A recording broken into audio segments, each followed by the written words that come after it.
Now it's time for Bleav in the ACC with our starting lineups. From Florida State, number 17, Charlie Ward. From Morehead State University, number 50, Lloyd Span. And from Murray State University, number 2, Kendrick Haskett. Get ready for the best sports show about the ACC in all the land. Bleav in the ACC starts now.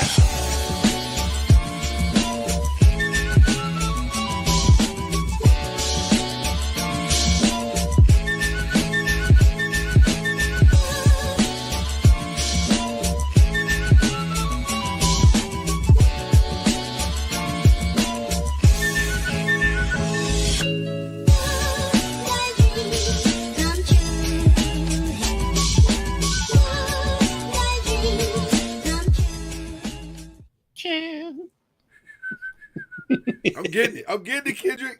I'm getting it down, baby. I'm getting the whistle down, Charlie. I'm working it. I'm working it, bro. This Bleav in the ACC. That is Kendrick Haskins. That's Charlie Ward. A very serious and focused Charlie Ward. The season has started, and he is locked in. Heisman level locked in, as evidenced by his shirt. He is ready to go. And if he thinks for 1 second that he's going to come on here and wear a Heisman shirt and we don't recognize that, he's kind of done it. And that was a Charlie Ward humble flex. Maybe, Charlie, your greatest humble flex, because you ain't even saying nothing. Like, you haven't said a word. But the visual is fire. Like, that's the visual says, about as good. I'm here. I'm him. It's what it says. It says I'm him. I'm him. In case you didn't know, I am him. I am the only athlete in college sports to be in the Hall of Fame in 2 different sports. I am him.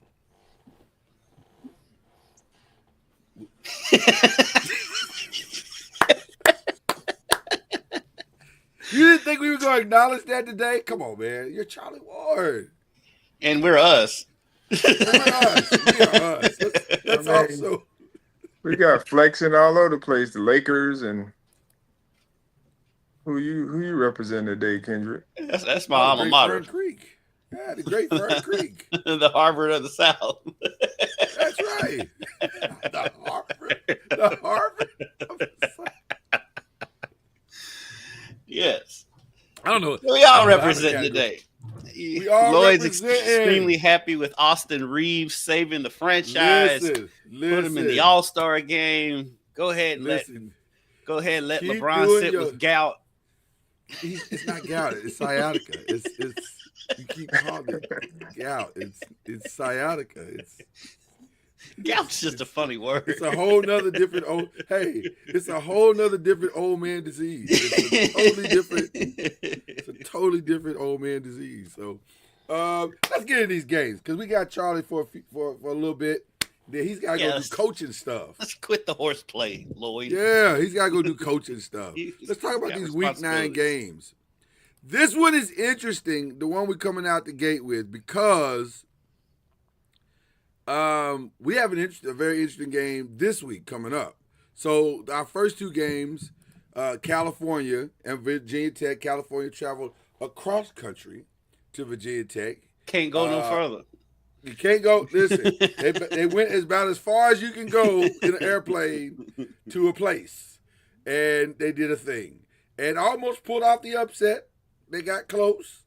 Would that have been an upset? Not really. Given the circumstances, I think so. A tad, not like gigantic, but not a gigantic, not a headline upset, but it would have been interesting. Given the circumstances. But Virginia Tech was able to hold them off.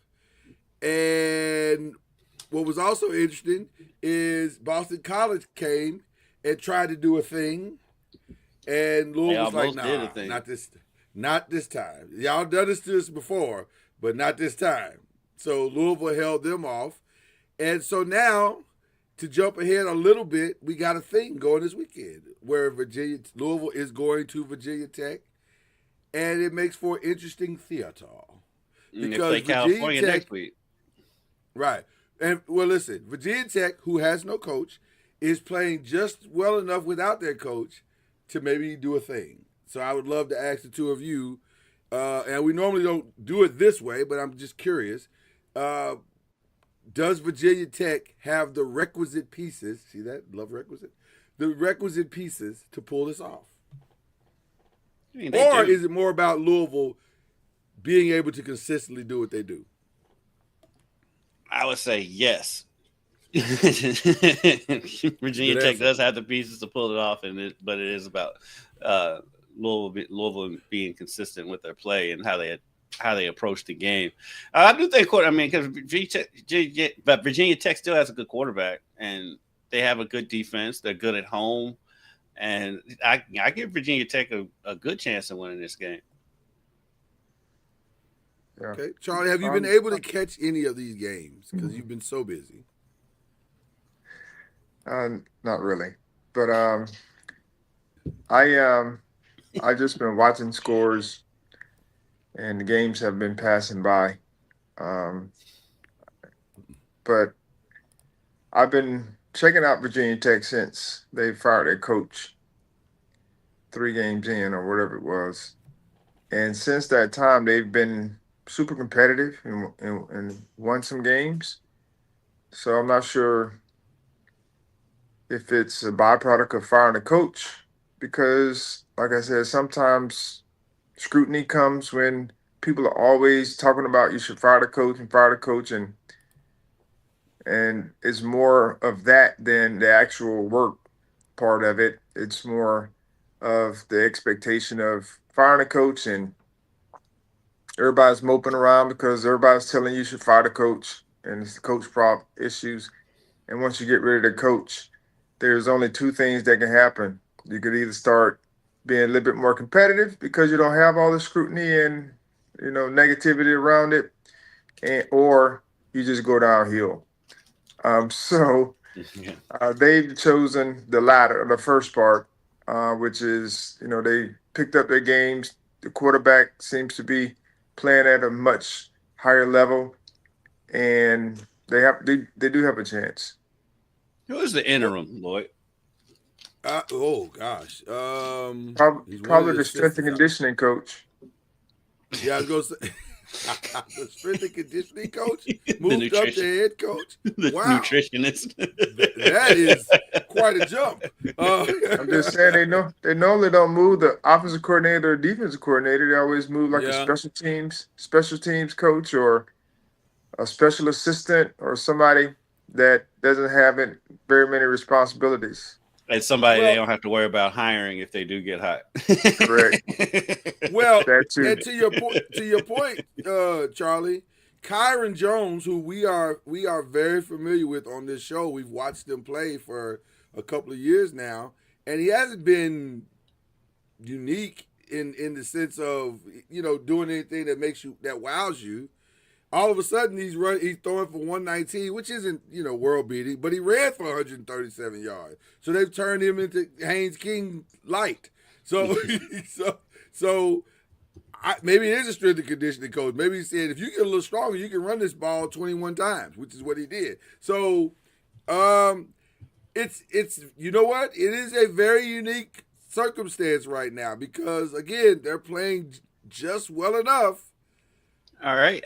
So it's Philip Montgomery is the interim coach, and Charlie, he was the team's offensive coordinator. Oh, wow. Yep. Now, that's interesting because maybe they're saying the offense is not the problem, even though I would vehemently disagree because Or he could be the most tenured of the coaches. He may have some experience, and we don't know his whole background. But again, this is a fascinating situation, a fascinating game, because the other side of this is I don't know if Louisville and Kendrick, you being around the team pretty much every day, I don't know if Louisville has played a complete game yet. Maybe the Miami game, but I don't even know if I can say the Miami game was a complete consider game. that a complete game because they didn't run the ball great in that game. They ran it okay, but they didn't run the ball. Well, dude, I mean, Isaac did have 100 yards in that game, but Yeah.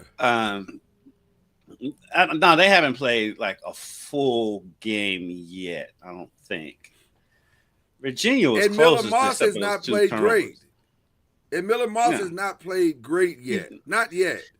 No, he's played okay, and he's played okay. He's had his moments. I'm not as a lot of people are down on Miller Moss. I'm not as down on him as a lot of people are.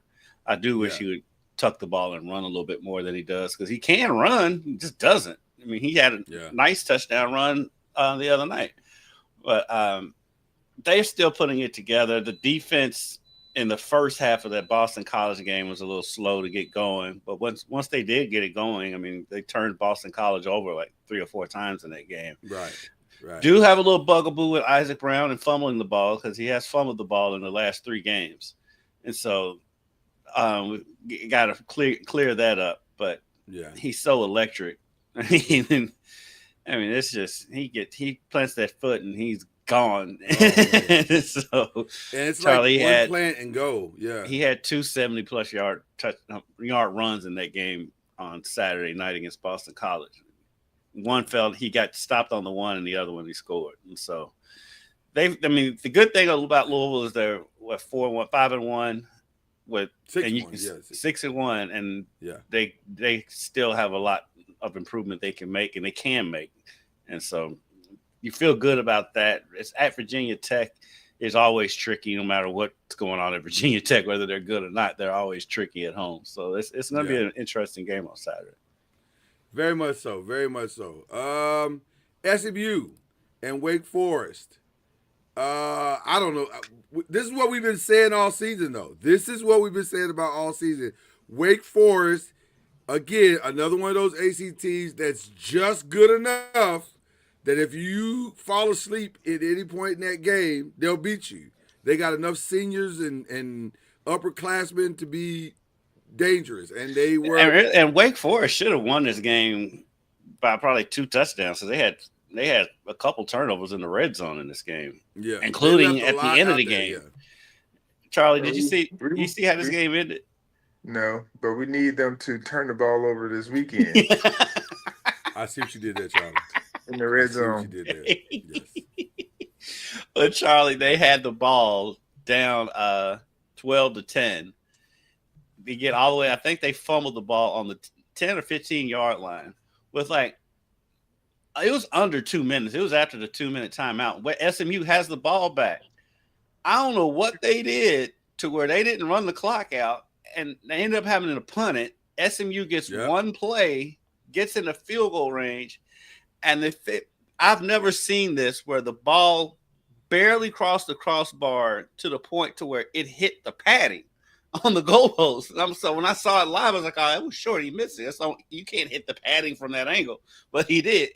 It almost went inside the padding. It was that much of a hair over the crossbar to win the game. I think even the announcer said that a 50-yard field goal. I think even the announcer said he missed it. Like, I think everybody was like, "Oh, he missed it. Oh, he was so close." And then they kind of looked at each other like, did he just? Yeah. If this is the crossbar, the ball went over like right there. Could not have been closer if he tried. Could not have been closer if he tried.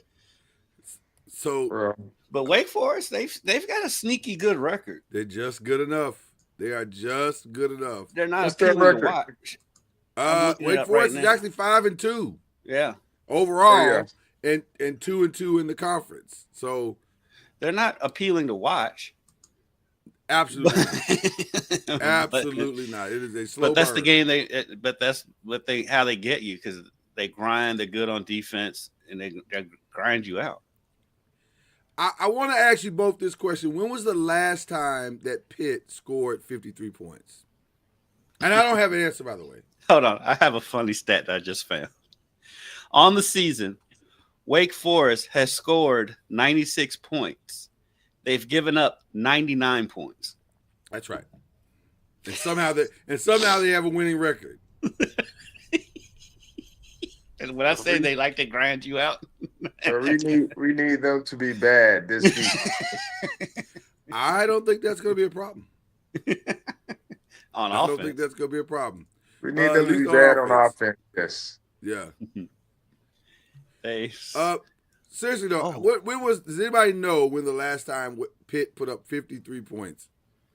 no, I don't think Pitt Might knows have been last last time. year.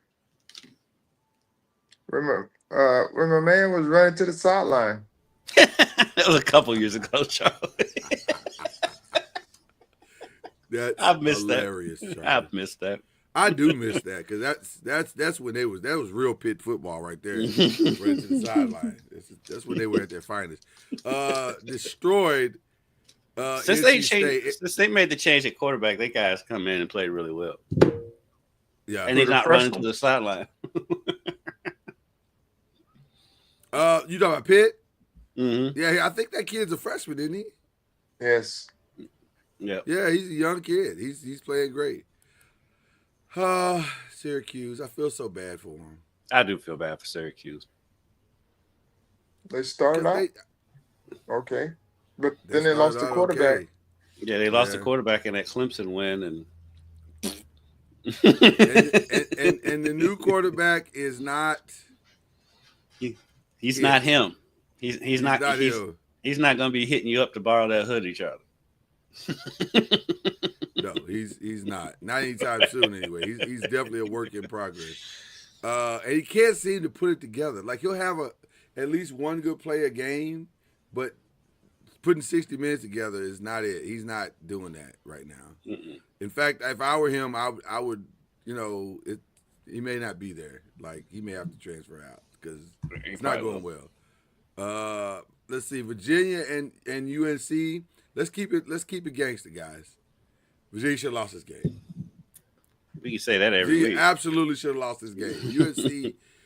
I'm not saying UNC was great, but they played better. They've been playing better ball as of late. Yeah. I will give them that. And they did, for the most part, they did all the things you're supposed to do to win except the final 2 minutes, and that didn't go well. So, yeah, I'm shocked that Virginia is Virginia's 71, 4-0 in the conference. Can they get to the finish line? This is a weird time in the ACC right now because we got. I don't know if anybody looks good enough to get to the finish line, but somebody's gonna have to get to the finish line. They've got a tricky one this week at Cal. Yeah. I mean, I'll give them a pick later, but that's going to be tough on them because they've been struggling. And then they're on top of that, they're traveling cross country Mm-hmm. to play the game. Well, now we want to use the cross country thing. When you going, we do. Yeah. When you was making both ways, guys. The point you was making that time was not right. I can't remember what you were saying, but it didn't. And we have analytics. We have analytics now. We have some actual proof that it actually works. When you were talking about it was a theory. Isn't that how great theories, emerge into truth? Somebody puts a theory out, and all of a sudden, the analytics catch up to the theory, and now it's real. You're hoping. You were hoping. Apparently it worked, Charlie. My faith is strong, brother. Miami Lord got right against Stanford. I know. Listen. They got right in the second half. In the second half. You're right. It wasn't clean. They played as ugly as them uniforms. Yeah, it wasn't clean. You don't like the uniforms? No. You don't like the camouflage? The representation was a lot better than the actual look. Yeah, the idea was a good one. Yeah. The execution, not so much. Not so much. Okay, fair enough. If they'd have went with black pants, I think it would have been okay. There's nothing that could have saved that uniform. There's nothing that could have saved that uniform. It was awful. I agree 100%. It was a phenomenally bad choice.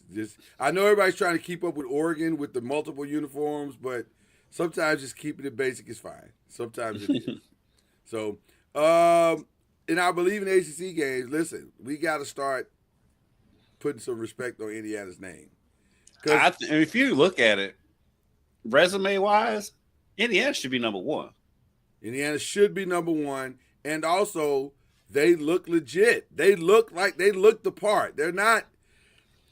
Yes, listen. UCLA lost its coach and went on a 3-game winning streak and started looking like a team that might be interested in the Big Ten.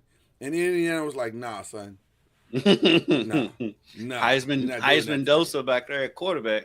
Yeah, he's good. Can I ask you a question, Charlie? Because Yes. I keep hearing Ty Simpson's name thrown out on most broadcasts. But About what? About being the Heisman front runner. No. I would argue, to me, Indiana. that's what I'm saying, Charlie. I think quarterback play to me, Fernando Mendoza is playing about as well as you need your quarterback to play. He's doing all the right things. But let's just be honest. I mean, he was playing this way last year. He was just at Cal. Right. He was just at Cal. That's the only thing that stopped him. Yeah. Because he was carrying Cal last year. Mm-hmm. Yes, 100%. 100%. So, pulling off upsets and everything. And they should have beat Miami. Yep. Yeah. So now he's just at he's in a different environment, different conference, and he's getting more shine, but he's at Indiana, so no one really respects, players at Indiana. Like, but they saying you better put some respect on my name. I'm telling you. Because they're not just winning games. I mean, Yes. they are blowing folks out.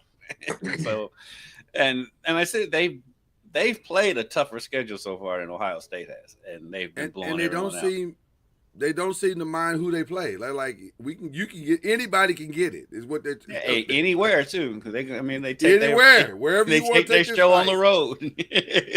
Wherever you want to take this fight, we'll meet you there. So they're at Maryland on Saturday, and I expect the same thing. Yeah, it's gonna be ugly. Ole Miss and Oklahoma. My only commentary to that is John Mateer ain't right. He ain't right now, and they got him out there trying to fight through their season, and they're in the ugly part of their season. I think they played 5 top 25 teams to close out the year, which is not ideal. That's everybody. That's everyone in the SEC, Lloyd.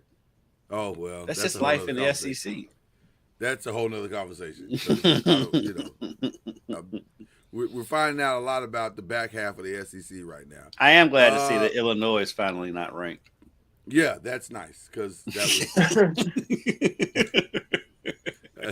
that's really nice. Okay, maybe the game of the weekend was Missouri Vanderbilt. It was kind of a dogfight.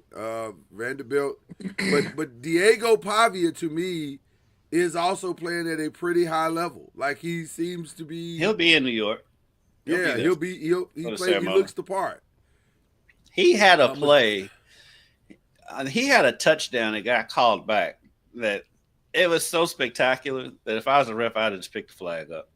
Right, don't do him like that. Because it was scrambling. It was a hold that was called early on in the play, and it was inconsequential to the play. And he breaks out of there. He jukes about 8 dudes, breaks the tackle, and gets in the end zone for the touchdown. And it got on that left back. side. Yeah. That was a great play. It was an awesome play, and would have been his Heisman moment. But he'll have another one. He's so fun to watch because he's Charlie. crazy. Is he a pro quarterback?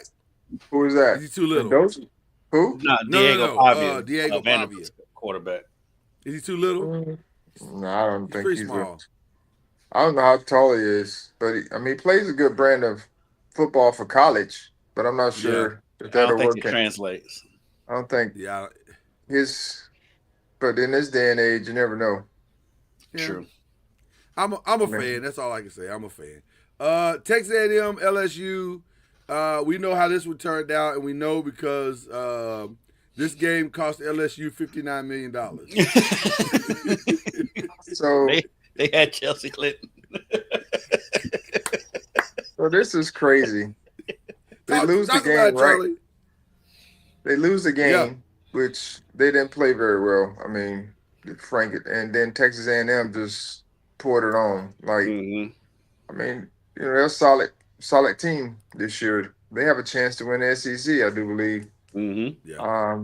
And they didn't have all the big name roster and NIL and all that kind of craziness. I'm sure they have guys on there that's making some good money, but you didn't hear about it. But what are we doing? What is LSU's record? I think they got what, Um, 2 or 3 losses. Is it? I think they're like yeah, something like that. It's not. It's five and not. 3. It's not They they, awful. they are 5-3, Yeah, Mm-hmm. and the coach is getting fired. out of What there. what are we doing?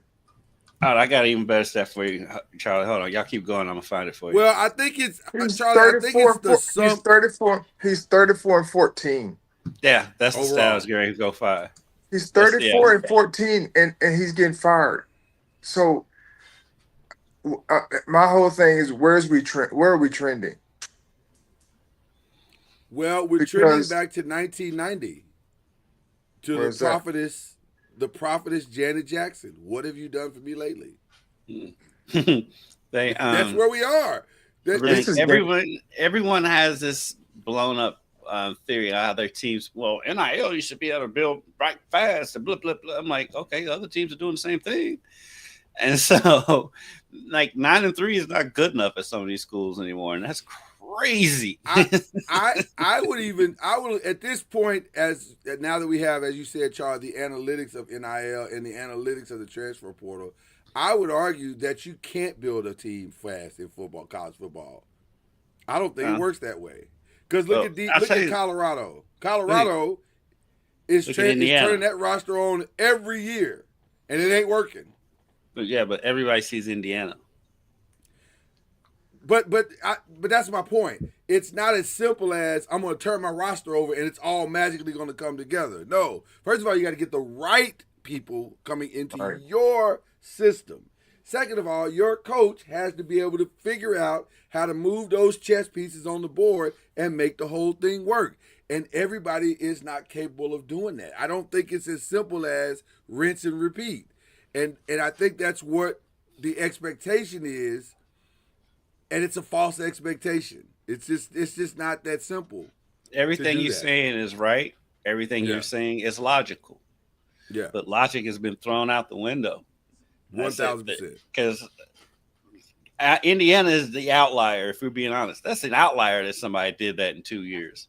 But they see that and think everybody else can. If Indiana can do it, everybody else can do it. But let's be fair, though. Let's be fair on this whole deal. We've had coaches get fired when their team was in the Final Four last year. Penn State. Yeah. And the next year, the coach is gone. And so, to me, it really is not even about trends, because you look at Indiana, if their quarterback is not who he is, they may get by, but next year or whenever, they have a tough year because they're in Indiana and they're not able to. I mean, they just gave him an 8-year upgrade or whatever it was. Yeah. And so I'm looking at, I'm thinking about Florida State. When we went 13-0 or 13-0 for the regular season and lost, they get an opportunity in the playoffs. And then we come back the next year and go 2-10. I mean, you go from 10-3 to 13-0, 13-1, and those 2 years stints, and then you go 2-10. It can go south really, really fast with some of these teams, depending upon, whatever it is that may go wrong. I'm just using that as an example. So when we start looking at where people are, I think it's hard because there's so much scrutiny around how people look and how they're playing, how the teams are gelling and all the different things to put together a good run. And so you could be good for a year or 2 years, then all of a sudden it's like, you're in the hot seat if you're not winning enough. And so I just know I think money is ruining the game. I'm just gonna put it out there. Ooh. I think it's ruining the integrity of the game. We're all benefiting from it, but the integrity of it is now it's pushing people in and out of jobs based around how much resources we're putting in. Because I'm still being at FAMU where resources are limited. I'm still dumbfounded that people are sending people home for $55 million or whatever the number is. Home. They sent and, that man home. They had that check that's waiting for him. the good thing. From the coach's point of view, because these boosters have so much input and say now that they can just, like with Penn State and with LSU, it's like these boosters, they have got so much say and influence, they can just wake up one day and fire you. And so I give props and kudos to the coaches for like, all right, you're gonna do that. Well, let's go ahead and put this buyout in there so you just can't wake up on a win. Correct. So the Because buyout is the protection for the coaches. did you see the article with the LSU? I mean, the governor of Louisiana Yes. put out. Yes. He's been having himself a moment. He said he's not going to make the selection. He said now if Trump wants to do it, he can. But He is my savior. right. But he's not going to do it. And then I think as we've been on the phone, on the broadcast talking here, the board chair just made a comment saying that he was surprised by the governor's comments. So, which I don't know why, because it's not like the Louisiana governor has been silent. And then they're saying a lot of people are saying that the governor had a big hand in the phone call. Like he was, you know, he may have had some influence on the decision as well. Which I guess taking No, logic out of it, I no, guess. Well, no. LSU football does affect that economy. Like I'm sure it does. Just like the Saints football affects that economy. So maybe they were looking at it from that perspective. I don't know, but that's still it's football. Like what are we doing? And That's then to go on top of that and say that he's costing taxpayers money. I'm not sure what that insinuates, but it doesn't sound right. Well, So it's the current political yeah, rhetoric. that's just the grandstanding Yeah, that they do. that's That just what you it is. Like yeah, know, it's just what grandstanding. it is. So, the last game of the Bleav in the ACC this week was Houston getting the upset win over Arizona State. Arizona State is probably going to be that team for a while. That they'll give you great days, they'll give you challenging days, and Saturday was a challenging day.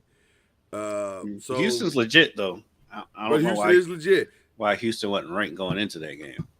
Well, are they ranked now? Did they get the ranking I finally? think they got ranked now. Okay, all right.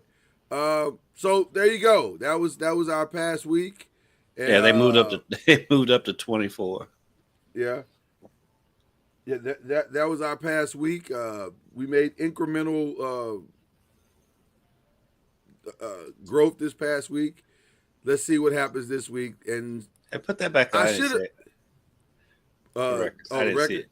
Yeah, Yeah, I mean, we're doing pretty good. everybody's doing good. Everybody's doing good. So Friday. Well, before we get to Friday, tonight there's a very interesting game in college sports, and I want to give an early collective Bleav in the ACC shout out to HBCUs, since Charlie is an HBCU coach. I want to give a shout out to the HBCUs and what's going to happen in the link tonight in Philadelphia, where Delaware State is going to take on Norfolk State. And that game is significant because you have two Philadelphia Eagle legends coming back to coach against each other in Michael Vick and Deshaun Jackson. As a current HBCU coach in the SWAC, what are your thoughts to that, Charlie? Well, I think it's great that their influence and their time together will give them this opportunity. And for Philadelphia to make it happen, because of course it takes some coordination and all those types of things to do it. But I mean, this was like low hanging fruit. Um, Right. Right. for somebody to actually put this together, um, and or make it happen, and of course to get it on ESPN, in let's say prime time, but in a time where it's a weekday, and in this day and age, I mean, we got teams playing on Tuesdays, so Yeah. Which so is so this weird.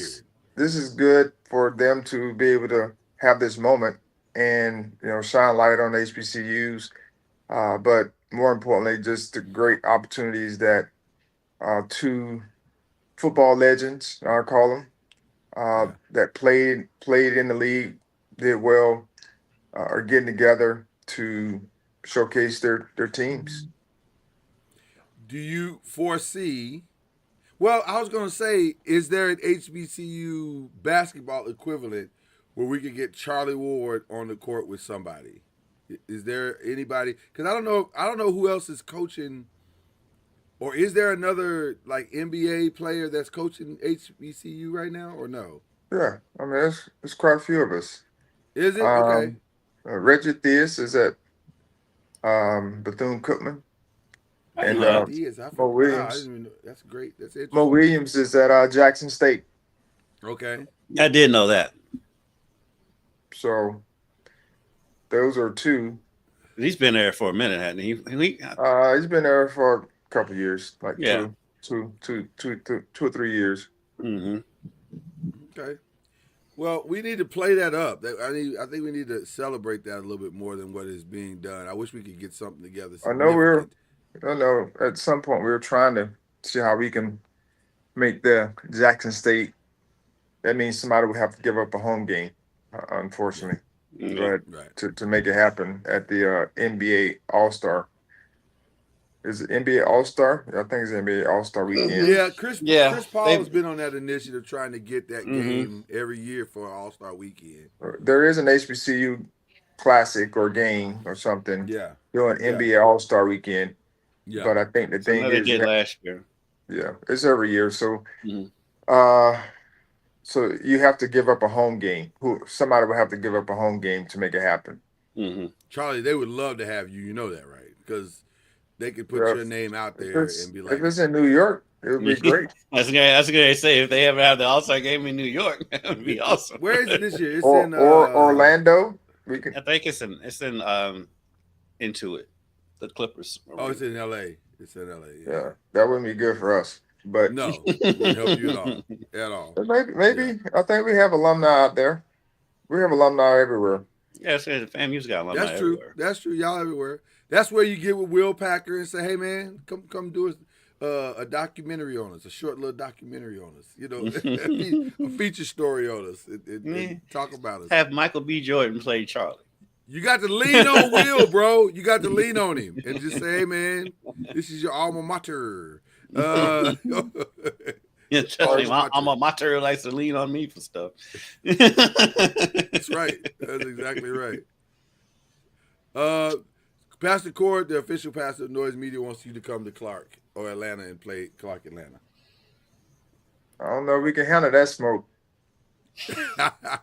Well, that's what he said. He said Clark is the number one HBCU. He's flexing this morning. Charlie's flexing right there. Look, see when he makes that smile right there.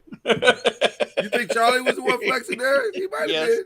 He might have been. He might have been. Okay, let's get to it. This Friday, UNC at Syracuse. Somebody's got to win. That's how Somebody's got to work. win, Bo. Somebody's got to win. I think I'm gonna go with UNC. They've been playing better. They They're haven't been trending in winning, the but right they have been direction playing for better. sure. Yeah, they're trending in the right direction. Charlie, who are you going with on that one? I don't know if I can trust Syracuse. Well, So I can say it's especially with either the one new of them. quarterback. So I'm gonna go Yeah. with UNC in a close one. Yeah. Same here. Nothing that quarterback has done makes me think they're going to win this game. This would be, believe it or not, North Carolina's first ACC win if they pull it off.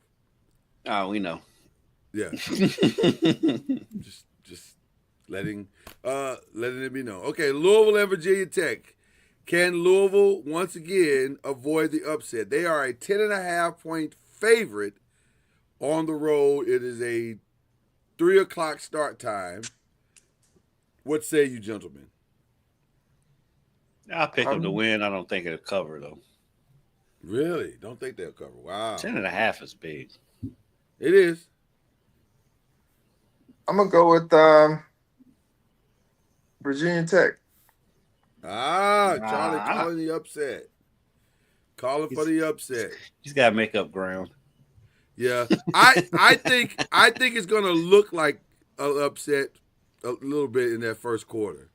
And then Louisville will right the ship. I just think there's too much talent on that Louisville team. The crazy part about that Louisville team is, once again, they have not put a complete game together yet. But their defense has played well enough to protect all of the offensive mistakes that they made. And so I think that trend will continue this weekend. Miami and SMU. Miami. All right.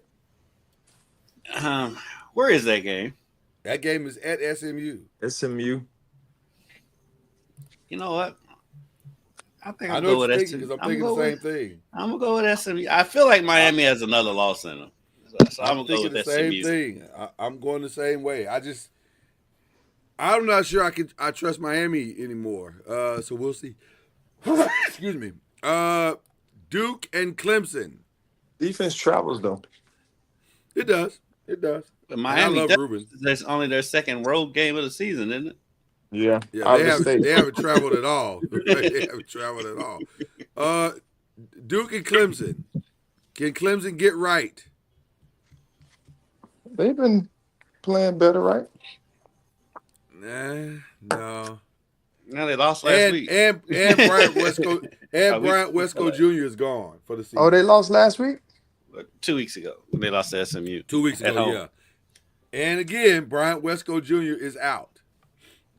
He's done for the season. That was their offense. He and Cade were their offense. Well, the backup quarterbacks come in and play pretty good. I'm gonna go with Clemson. I don't trust Duke. You don't trust Duke, okay? No. So Cade is not out, is he? He's been out. He was out 2 weeks ago. Yeah. He may or may not be there tomorrow. So just full disclosure to our Bleav In The I haven't ACC. seen who's the backup. Oh, I don't even know the kids. He came and he threw for three something against SMU. Yeah, he had a heck of a game. So I'll just say this, playing? Charlie. Oh, I don't know. That's a great question. Because Dabo's a loyalist. Clubbed it. He's a loyalist, and he's gonna play his guy. Just to give you an indication of this game and what the odd maker think, Clemson is a 2.5-point favorite At home. At home, Wow. which is very I'm telling. gonna go with Clemson. You going? Both you guys going Clemson? Yeah. Which means I am absolutely going Duke in this one. I think that's a lot to overcome. Not having Bryant Westco Jr. is big. That's big. Because he's their Mike Evans, and without him, I don't know how you win. So Clemson's quarterback, his last name is Vizina. Give me 1 second. Against SMU, Christopher Vizina, he was 29 of 42 for 317 and 3 touchdowns. How much of that game? How much of that was Brian Westco Jr. catching the ball? He didn't play in that game. He didn't play in that game. Oh, he didn't play in that game either. I thought he hurt himself. That was the one before. The week before. I mean, so he hurt himself the week before. Yeah. TJ Moore had 5 catches for 124 yards and 2 touchdowns. Okay, all right. I'm still staying with Duke. I'm gonna stay with Duke. And Vizina had 15 carries. He only had 4 yards rushing. But that's the problem. Is Clemson can't run the ball. The leading rusher. Run the ball. The leading rusher. 15 carries. Yeah, so I'm sure they're trying to manufacture a run game. Their leading rusher in that game was Adam Randall with 10 carries for 29 yards. They rushed for 35 yards in that game. Yeah, they are trying desperately to manufacture a run game, and it has not worked yet. Notre Dame and Boston College. We'd like to thank Boston College for their contribution to. They'll Notre be up for Dame's, that game though. Oh, they will. They'll make it challenging for like a quarter and a half. Where are they playing? This is at Boston BC. College. It'd be a lot. It'd be a ton of Notre Dame fans there. Oh yeah. That's a. Do I have to ask you guys? I think we're all clear on that one. Yeah. Yes. Okay. Pittsburgh and Stanford. Pittsburgh coming off a huge win. If you can, call I'm going with Pitt. Yeah, the way they're playing right now, since they made the change at quarterback, I'm going with Pitt. They seem to have figured some things out at Pitt. Louisville should be grateful that they don't have them right now, I think. Everybody should be grateful that they don't have them on the backside of their schedule right now. Virginia and California. Virginia going to California.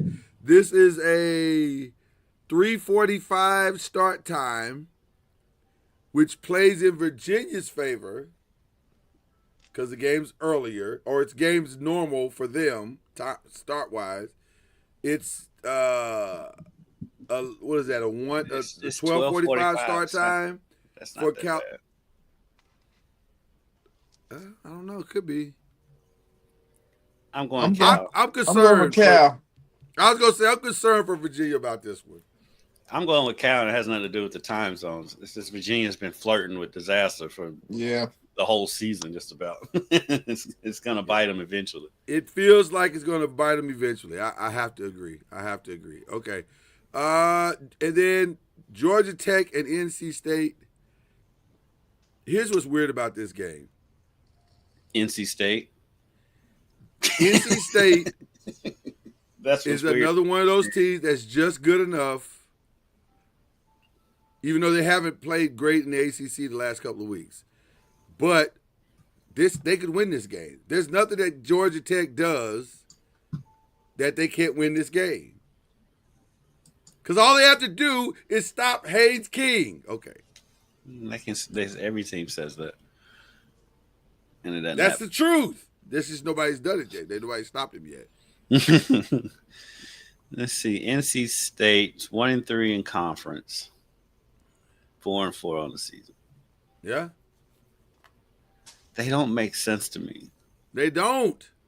They should not. Their record should be much better than what it is. It should. It absolutely should. Pastor Corey saying, put some respect on Georgia Tech. I am saying they are a Haynes King-led team. And he's killing it.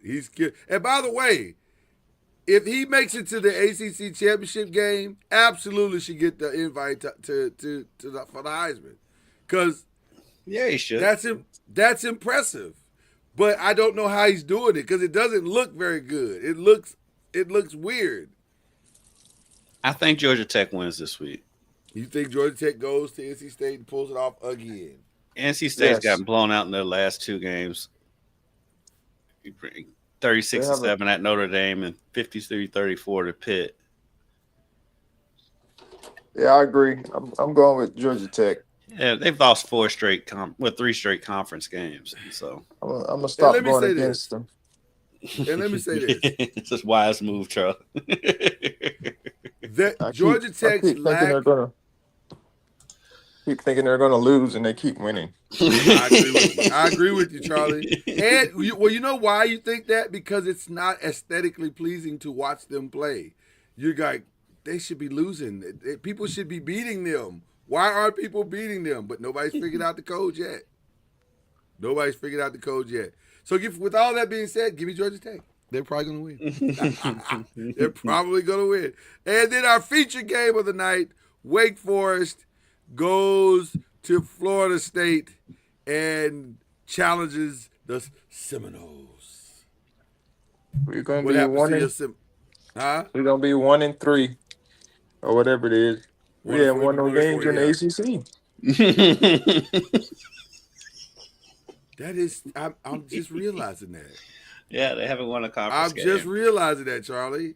Wow, this is such a weird season for Florida State. But we can always start somewhere. Why Well, not this weekend? let me ask you a question, Charlie, and I need you to be both Coach Ward, Charlie Ward, and podcasting Coach Ward. If Mike Norville is blown out of this game by Wake Forest, because That's Wake not Forest doesn't happening. blow. I'm just saying, if It's, Wake Forest doesn't blow people out, I agree. But if it does happen, does he survive the weekend? I don't want to think about that, but I agree. I mean, it'd be hard. But then we're looking at a buyout where I don't know if we can buy his contract out at this point. I mean, we made a great investment, and I mean, there's a lot of things, and I'm like, I'll go back to my statement that I made earlier. Mm-hmm.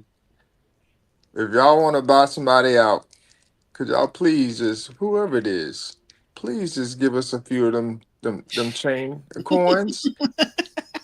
We're sending somebody home for $55 million or whatever the buyout number is.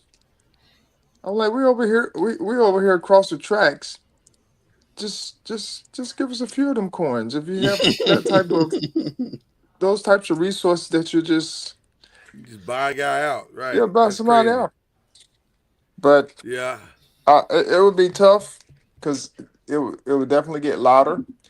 But the crazy part about it is all the games that they've lost, they've been somewhat in the game. Like even though like the Miami game, they were down 28-3, and then they came back and made it 28-22. Mm-hmm. In the fourth quarter with at least a hair of a chance to win, and then Yep. they lost the last four games. They've kind of been in those games in some form of fashion to make it close. So it just makes it hard when you're looking at it because we're sitting here talking about Virginia and all these teams that are winning win these close games. Like let's just take Wake Forest. Yeah. They're winning these games and they're 5-2, and you're like, how are they winning these games? I mean, they're winning close games, and Yeah. so they could easily be on the other side of it. Like we're sitting here talking about it, they could easily be on the other side of those losses, and they're be in the same situation Florida State's in. So it's a tricky situation because we're firing coaches because they're winning, Mm. and it doesn't look like the right way to win. So Yeah, like Florida firing their coach after they won. yeah, I mean, it's some things just don't make sense. But we're in that day and age where things sometimes they just don't make sense, and we're just making it happen because of our emotions. But that's par for the course for this time. Yeah. Everything is very emotional driven because we're microwave, and people just like giving money away. Well, I agree with you, Charlie. I'm trying to find one of these get fired and get your buyout jobs tonight. Like I need that. I need that this afternoon. I'll even take Sam Pittman. I'll even take Sam Pittman's $10 million. Like he got $10 million to leave Arkansas. I'll take that. That'll work. I can do something Good. with $10 million. Yeah. So it's but that's one of the reasons why I asked the question, Charlie. Not because it's the smart and correct thing to do, but it's the trendy thing to do. It seems like right now, like Yeah. this is the most buyouts that we've seen since I've been alive.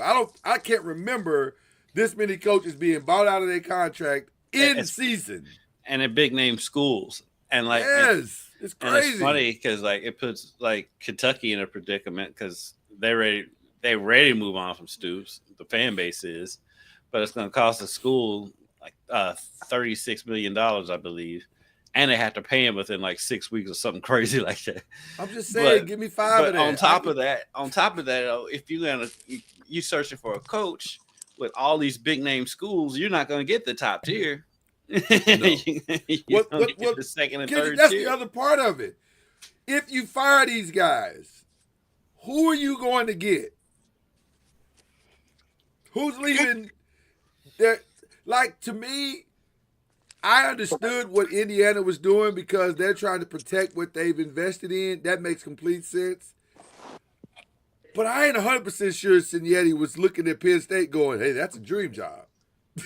Like, he's doing quite well where he is. He doesn't need. Well, that's why the buyout is so small, comparatively speaking, because his buyout's only $15 million. Yeah, his buyout is crazy low. This is wild. But I'm saying I just don't know. Is Penn State a destination job anymore? Is Florida? Somebody. Florida is. Is it? Because they ain't won in a long time. Yeah, I mean, but you got to think everybody feels like they can go and change, like the culture, go and change the situation. Yeah, that's true. And the whole nine. So you understand that from that perspective. I'm like, where are they getting this money from? Because if they're buying somebody out, whatever, I know it's probably over the course of years that they have to do it. Most of them, the UK's is not. That's why he's not going anywhere. Yeah, so it's a little more complicated. Yeah. So I'm just curious to know, like, how are they making this work?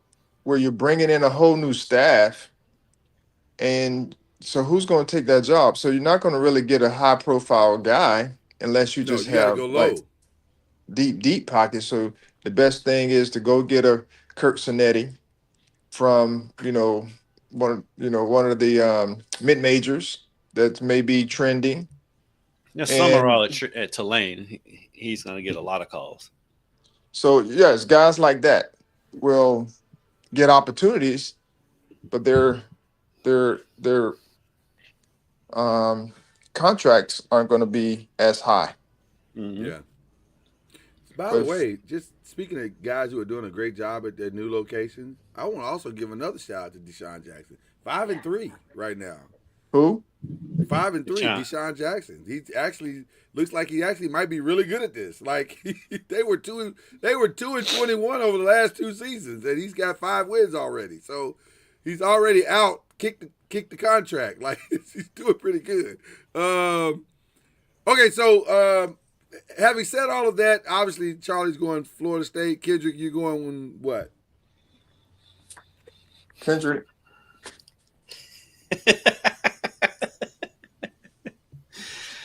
It's a tough one. What time is that game? It's a 7:30. It's a 7:30 game. And I'm gonna say this to you. I'm gonna say this to you publicly, Charlie.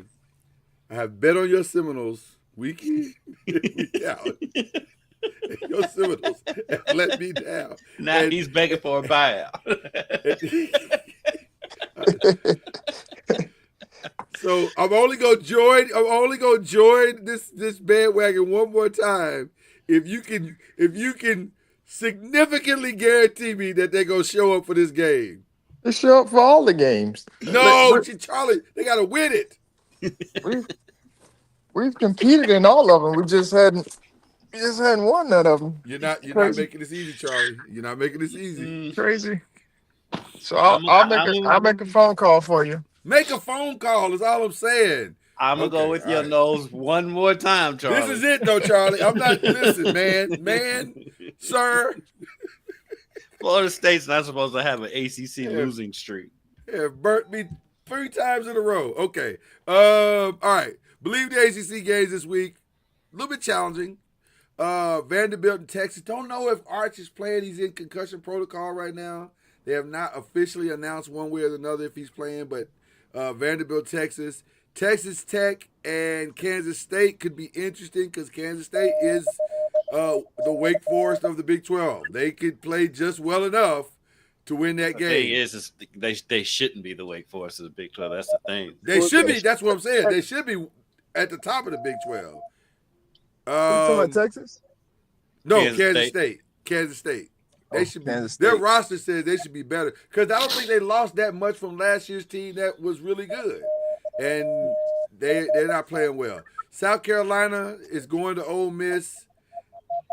They just don't have enough stuff around Sellers to pull that off, I don't think. No. Oklahoma, Not on the Tennessee road. might be the and they're on the road, yeah. Oklahoma, Tennessee is one, and then of course Cincinnati and Utah, which no one thought had this game selected as a big game when the season started. But now this might be for the Big 12. Shout out to Scott Satterfield. He's done a hell of a Yeah. job in Cincinnati this year. Might be for the Big 12. He's a name that might get interestingly tossed into some places. Mhm. He should stay where he is. He should.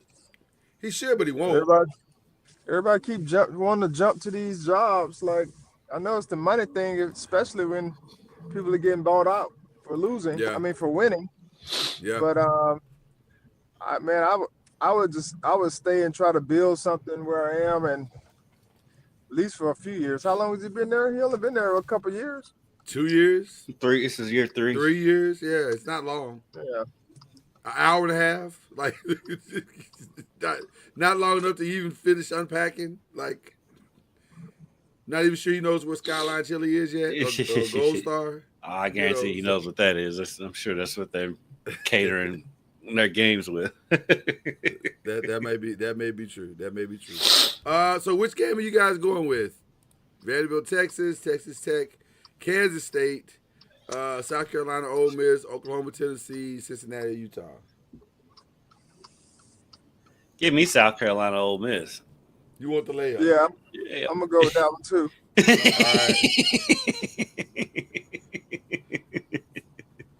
So everybody, both of you are going Ole Miss on that one. Yep. We've never trifected in our Bleav In The ACC games, but I may, just for the fun of it all, I'll trifecta, which probably means that South Carolina's going to pull off the upset. Right. So there you go. And Beamer's going to be up for another job. Okay, we need a Florida A&M University basketball update. Charlie, what do you guys got coming up this over the next season week? starts next week. Yes, we play South Florida on Monday. Ooh. In Tampa. Okay. How you feeling so far about that? Well, we're going to do the same thing we've been doing. We're going to show up and compete. Show up and compete. I like it. There with the results, but every game is a good game to get underneath that belts. And it was, had a rough go last weekend. Sunday. Yeah. But it was good experience for our guys. They competed well. I was very happy with how we competed against, FSU. And, of course, the first exhibition game, we played well enough to win. Of course, it was good to have somebody else to compete against.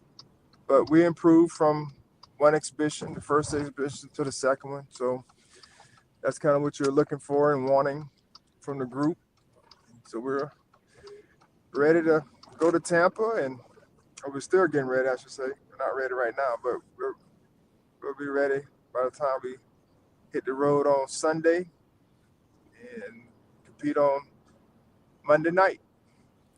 I want to ask from a coaching perspective, and also, Kendrick, you've been following Louisville and Kentucky in their exhibitions.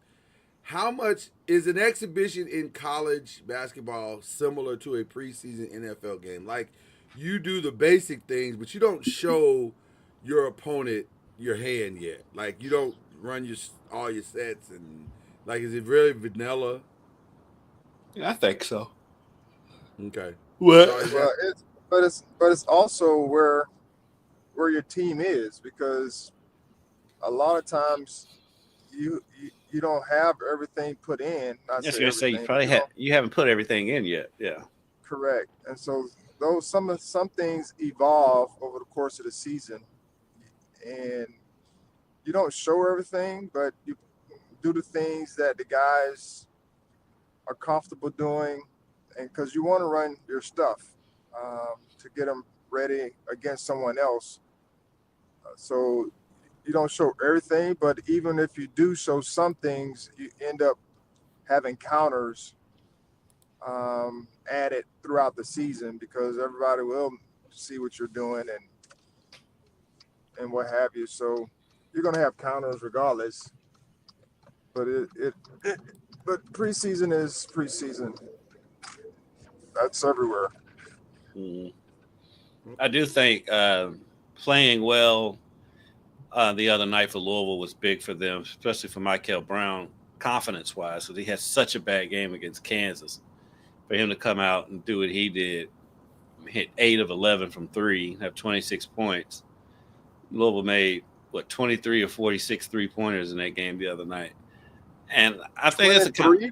Yes, they made 23 or 46 threes. They were shooting that thing. Yeah, and he had 8 of them. And so I think for confidence-wise, that's what this serves in getting them acclimated. Because he even said that he was nervous because he never played in front of a venue like that, like that Kansas game with a packed house against the Kansas team. I think it was. I think they said the announced attendance was 15,000, and That's so crazy he was for an exhibition, right. Yeah, On a Friday night on top of it, right. But a Friday night where everything is going on, yeah. Yeah, and so he said, yeah, he was. It caught him off guard a little bit, but he settled in and he played well the other night. Yeah, Who did they play the other Bucknell. night? Bucknell. Oh, okay. Yeah, It was a Friday they decent played team. Kansas. Kansas. And part of it too is Kansas's freshman went off, and so I think he was going off, and so Michael was trying to Who's force Kansas things. freshman? Oh, what's that kid's name? Y'all filibustered. I'll get it for you. Yeah, you know what? It was an interesting game because the first half of the game, Kansas's freshman, like you said, had a really, really solid. He had 26 game. points at halftime, I think. Yeah, but the second Lord. half of the game, he was killing it. But the second half of the game, you could see that the gap really isn't as significant. And again, I think, and you can correct me if I'm wrong, Charlie. I think one of the things you're trying to see Darren in Peterson. these exhibition is you're trying to see, like you said, where are we? And you don't want to overcoach and not be able to have something to glean from and be like, okay, now I can take this back to our practices and build foundationally from here. So it felt like Kelsey didn't try to save them. Like he was kind of like, let's just see where we are. Let's see how you guys play out of this. And they, to their credit, they made it interesting in the second half, especially in the last 4 or 5 minutes of the game. Yeah, it got real interesting. Yeah, the game took freaking forever. But that was also shocking too because I don't know why it felt like it was like a 3-hour game. It felt like it was really. I was gonna say it was a long, but I don't know why though because it didn't. I don't think it was. I don't. It was just weird. It just seemed like there's a lot of fouls and timeouts at the end. It was a very strange game, but it was somewhat entertaining though. But Darren Peterson, he went off. Yeah, he absolutely did. He settled down in the second half. Yeah, he settled down in the second half. That first half, he was going crazy. Yeah. Listen, sometimes you catch fire and you ride the wave and But also it's a first preseason game, so especially if you're a freshman, no one knows. Nobody knows what you are.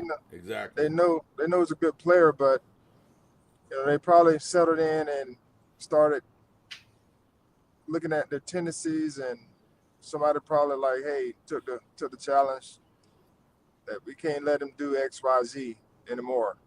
It took him 20 minutes to figure that part out, but yeah. All right. Well, let's give some shout outs and Charlie, since you are en route somewhere, what are your shout outs, sir? I don't have really a shout out. Wait a minute, Charlie. What, you don't have a shout out to Florida State, or usually the soccer team is getting a shout out, or the volleyball, or somebody? He can't shout out the football team right now. Don't. That wasn't necessary. That was not necessary. And it's sciatica. It's not gout. Gout. It's sciatica. This is a Got the completely gout. different. That's a completely different old man disease. I keep telling you that. If say you're old without saying you're old is a moment. That's what that moment is. Like sciatica for real. Like Jesus, man. I've never heard of that for an active athlete. I'm just saying. That's But we haven't seen an athlete this old playing. So, oh, I got a shout out. You guys ready for this one? Austin Reeves. Always. Shout out to Austin Reeves. He's going to be an amazing Milwaukee Buck. My shout out is to. Well, I listen. That's what I think, but we'll see how it goes. Playing well to get traded. That's what I think, but we'll see where it goes. One of my shout outs today is to Mercedes Lewis. Yeah. Who just got picked up at age 41, just got picked up by the Denver Broncos practice squad. I thought I thought my phone was trolling me at first. I was like, am I being hacked? Like, what's going on? Because I haven't even heard Mercedes Lewis's name mentioned on a football roster in 5 years. So the fact that he showed up and now he has a job in the NFL is wild to me. But listen, it's good work if you can get it, brother. Yeah, it's good work. Yeah, I ain't mad at pays it. well. Practice squad pays pretty good. So Especially shout out 41. shout out to Mercedes Lewis. I want to unshout out the Dallas Cowboys because we were counting on y'all. The Giants fans were counting on y'all for a little bit of payback, and y'all let us down. What the Cowboys do? Nothing. They did nothing, Charlie. They didn't win? Awful. No. No, the defense was as bad can be. Y'all made Bo Nix look like college Bo Nix. Y'all did too in that fourth quarter. I don't know what you In talking the about. fourth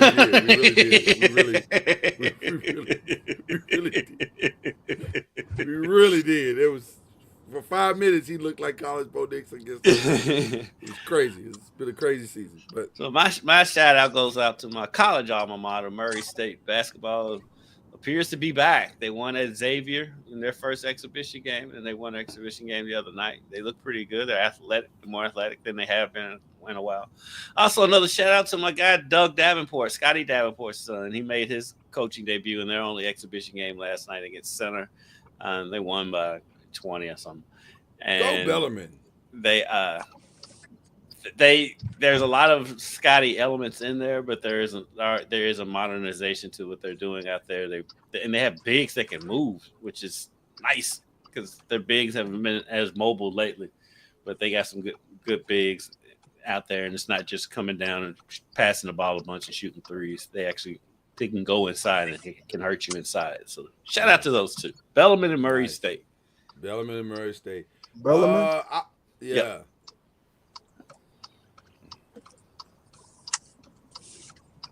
I want to give another shout out to Charlie. You weren't here for Press and Pros yesterday, but I want to give another shout out to Victor Wembanyama. Respect, brother, and not just because of what he's averaging, but because you see the hard work, and we don't talk about this enough. To mentally and emotionally come back from blood clots and play like this is impressive, especially at age. Has he cracked 20 yet? He might be 20, maybe. Yeah, I think he's 20, 21, somewhere in there. Yeah, man, that's impressive, man. That's impressive. He put the work in. It looks like he put the work in, and he seems like he's got himself mentally and emotionally together. I'm really impressed by this kid. So yeah, I got to give it up. And once again, like Charlie said, shout out to Austin Reeves, man. He's gonna make an incredible Milwaukee Buck. I cannot wait to see what he does in his new surroundings. I think you're just trying to speak that into existence. That's how you get it here. That's how you get it here, sir. I thought you were a Laker fan. Why? I am a Laker fan. Be trying to trade him away. I mean, because he thinks that what's coming back from Milwaukee. I mean, I don't care how I'm team right now. I'm many team big game Antetokounmpo. Austin Reeves has. So That's not going to be worth the trade for Giannis. Well, listen, there are other factors that play into that. Don't do that, Kendrick. you got to give up more than just Austin Reeves. Yeah. Hey, Charlie, we do, and we will. What? But who's taking? But what? Who's taking? What's the dude named number 2? The lefty. He's normally in those deals. Connect? No, not Connect. Oh, Gabe Vincent. Gabe Vincent? No. Vanderbilt? He's like a Vanderbilt. No, Vanderbilt won't be in that trade. It won't be him.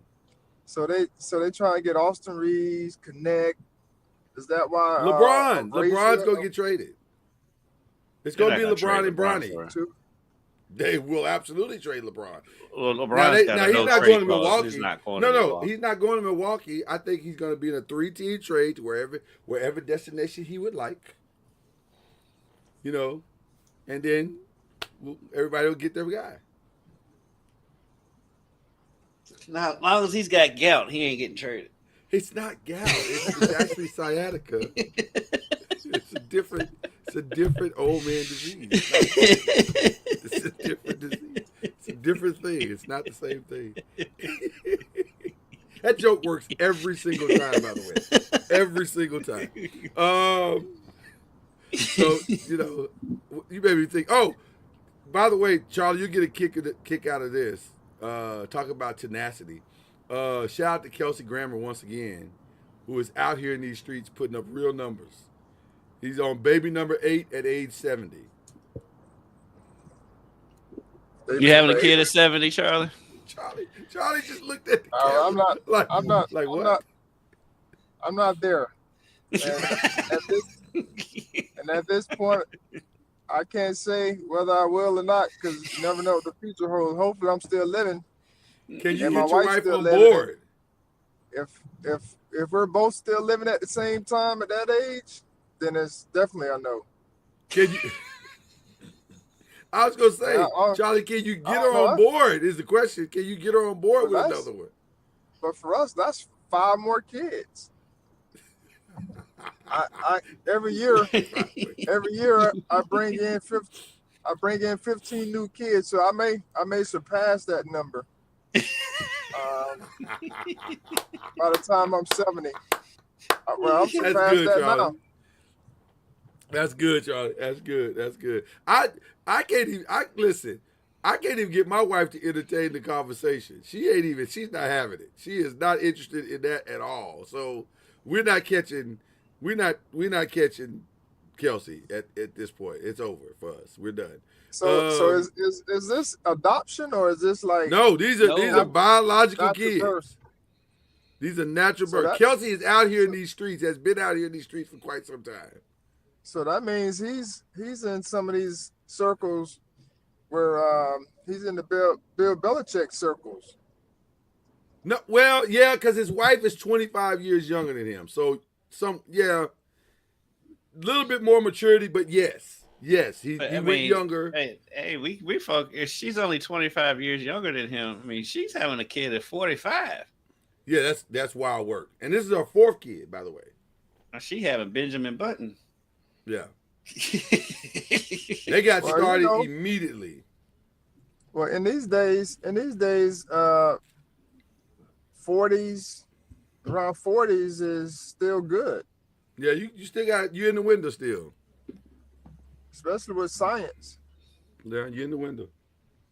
More power to you. I feel like they may be using science too. They might be like some stuff might be going on. But he's out here though. Shout out to Kelsey. Man, I ain't trying to be at graduation at 68, 70 years old. I'm not gonna lie to you. I'm not gonna lie to you. I was going to say the same thing, Charlie. The strong possibility he ain't going to be at this graduation. Like, yeah, the odds are not in his favor. With all due respect to Kelsey Grammer, good luck making it to this graduation. Like, this doesn't feel. He'll be 86. He'll be 86. If the kid graduates early. Yeah, he'd be 87, 88. 88, yeah. 87, 88. That's still doable. It's doable. I mean, It's it is. doable. You gotta make some significant health changes to make it, but I would say But he looks great. he does. He For looks his healthy age. and strong and If viral, he's still viral. Definitely That's the viral. word. Viral. if he's still producing kids at 70, He's doing okay for sure. He's doing okay for Yeah. sure. he has a chance. He's got a chance. So you're saying there's a chance? I mean, if there is ever someone who needs to be be a spokesman for Viagra, Without question. Without question. Or blue pill. yeah, That might be his new nickname, Blue Pill. Mr. Blue Pill. blue pill grammar. Oh, I get it now. Blue Pill. He played Beast in Marvel. Blue. I got it. I see the connection. That well played, all of you. That was well put together. Okay, we gotta get out of here. Charlie Ward for sure gotta get out of here. He's in his car somewhere. Like, to me, the greatest thing about our podcast is that we can broadcast from anywhere. And we can watch Charlie drive. Gas stations, walk-in closets in the kitchen, everywhere. I tell you what, Charlie be driving some miles. I had no idea Tallahassee was that big. It's definitely spread out because he's not around the corner from his house. This is a significant trip. Like, it's, I made a detour. I was going to my aunt's house. Oh, look at you being a responsible nephew. No, her birthday's today, so I was going to go Oh, over well, there. happy birthday. Happy birthday, Auntie. That out. She's so I was over there. I was going to head over, but I was running late, so I made a detour. That's why I'm in the car so long. I'm heading to work now because You thought differently of it. You're like, I ain't gonna make it in time. Let me just go. I'll catch you at the end of practice. I ended the meeting, so Yeah, she it's her birthday all day. I'll catch you later. yeah. All right, y'all. Y'all have a good one. Enjoy your weekend. Should be a fun weekend all the way around, as always. That is the great Kendrick Haskins. That is the Heisman, two-time Hall of Famer, And nephew. and responsible nephew of Auntie, whose birthday is today. That is Charlie Ward. I'm just little old Lloyd Spence, but we'll see you next week. Cue the whistle.